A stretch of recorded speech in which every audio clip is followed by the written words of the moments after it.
Halo, jumpa lagi dengan saya di channel Ali Studio. Di video kali ini kita akan membahas Samsung Galaxy S20 Ultra di tahun 2022. Apakah ponsel ini masih layak kita pakai atau lebih tepatnya masih bagus banget kalau kita gunakan untuk keseharian? Mari langsung saja kita simak sama-sama videonya.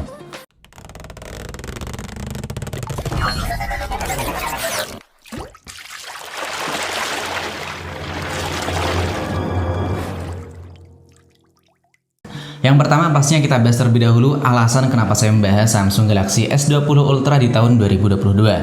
Pastinya yang pertama nih ya, sudah memiliki banyak sekali penurunan harga. Yang tadinya ada di harga 18 jutaan rupiah, sekarang ini hanya tinggal 7 jutaan rupiah saja.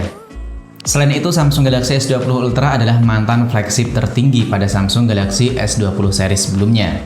Jadi lewat video ini kita nanti bisa mengetahui nih ya, seperti apa performa ponsel flagship setelah 2 tahun dari acara peluncurannya.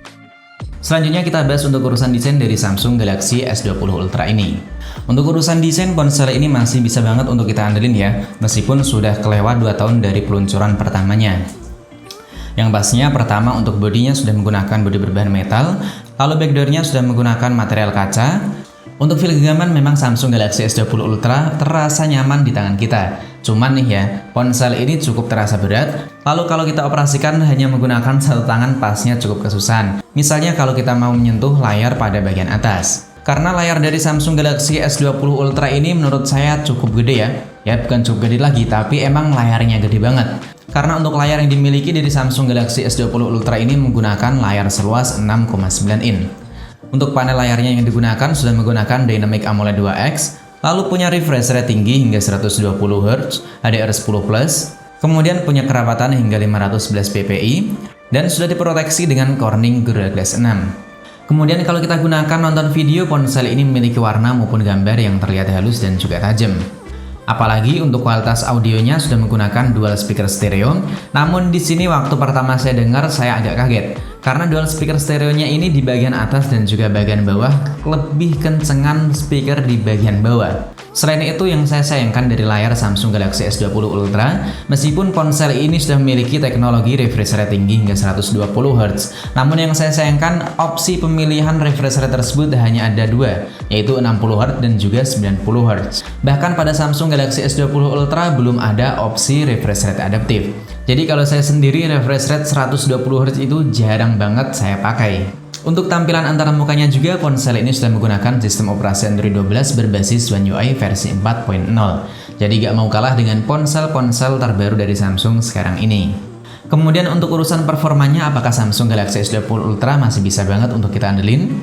Chipset dari Samsung Exynos 990 ini setara dengan Snapdragon 865 atau 870. Dan waktu saya tes untuk CPU throttlingnya menurut saya masih bagus banget untuk kestabilan yang dimiliki. Ya memiliki penurunan sedikit sih, tapi masih ada di warna hijau. Jadi untuk kestabilan CPU pada Samsung Galaxy S20 Ultra ini masih oke banget. Kemudian untuk skor Antutu yang dihasilkan dari Samsung Galaxy S20 Ultra mencapai 600 ribuan poin. Dan untuk pengalaman dalam bermain game menggunakan Samsung Galaxy S20 Ultra menurut saya masih terasa puas banget.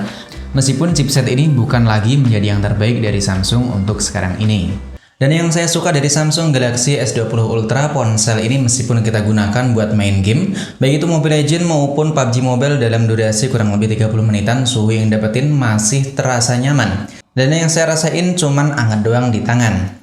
Jadi untuk kestabilan dari ponsel Samsung Galaxy S20 Ultra maupun Exynos 990 ini masih bisa kita andelin. Kemudian hal wajib yang harus kita bahas di video kali ini adalah kamera yang dimiliki dari Samsung Galaxy S20 Ultra. Kalau kita lihat dari acara peluncurannya dulu, emang Samsung Galaxy S20 Ultra terlihat cukup aneh untuk kamera yang dimiliki atau BAM kameranya yang terasa cukup tebal banget. Tapi sekarang ini di tahun 2022 kayaknya ponsel-ponsel flagship itu pada punya BAM kamera gede-gedean dan juga cukup tebel-tebel ya. Lalu untuk setup kameranya sendiri, ponsel ini memiliki kamera utama sebesar 108 MP PDAF OIS dan kamera 108 MP masih menjadi tren untuk sekarang ini. Kemudian ada 48 MP lensa periskop telefoto, 12 MP untuk lensa ultrawide, serta ada lensa depth sensor. Untuk perekaman video kamera belakang bisa mencapai 8K hingga 24 fps, kemudian 1080 hingga 240 fps dan 720 hingga 960 fps. Dan kamera ini sudah mendukung Gyro AIS maupun OIS. Lalu ada selfie kamera dengan resolusi yang gede banget hingga 48 megapiksel. Dan untuk hasil kamera dari Samsung Galaxy S20 Ultra di tahun 2022 ini menurut saya memang masih oke banget. Dan berikut ini adalah sampel foto maupun perekaman video dari Samsung Galaxy S20 Ultra. Ini perekaman kamera depan di pagi hari, menurut saya emang hasilnya keren banget, bagus, dan seperti apa namanya, fokusnya itu kelihatan jelas juga. Ini kamera belakangnya emang keren banget sih.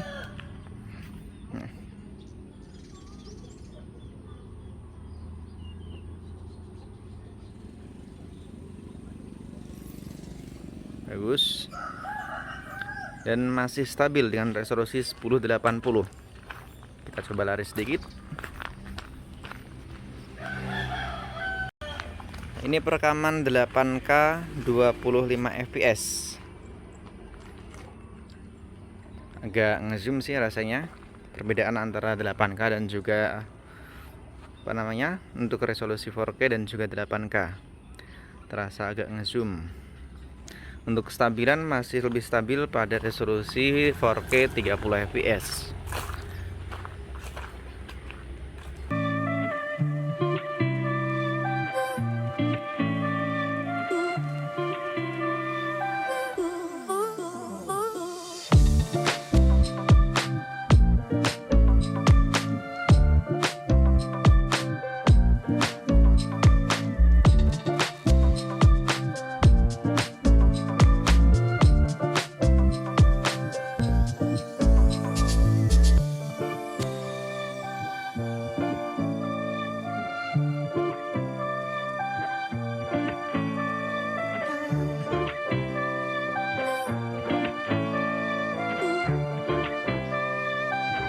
Ini perekaman malam hari pada Samsung Galaxy S20 Ultra di tahun 2022. Untuk gambarnya sih menurut saya bagus ya. Bagi jalan juga masih terasa stabil.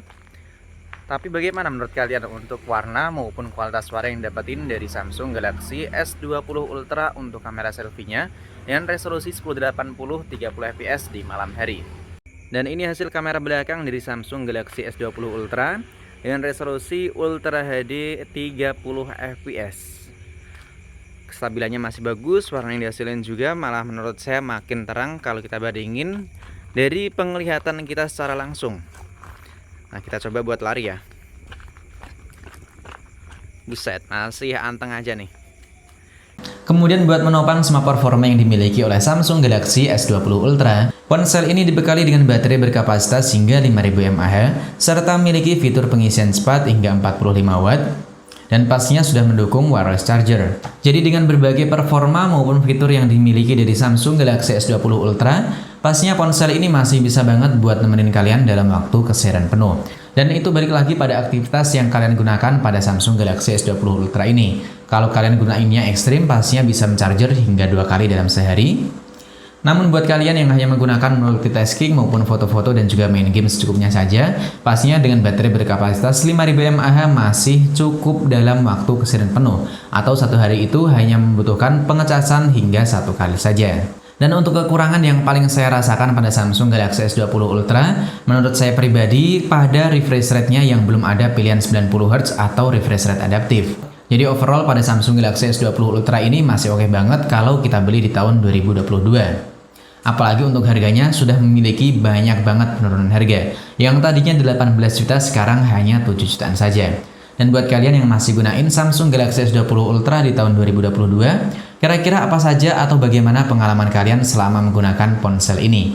Coba kalian tulis saja pendapatnya di kolom komentar. Sampai di sini dulu video dari saya, sampai jumpa lagi pada video selanjutnya.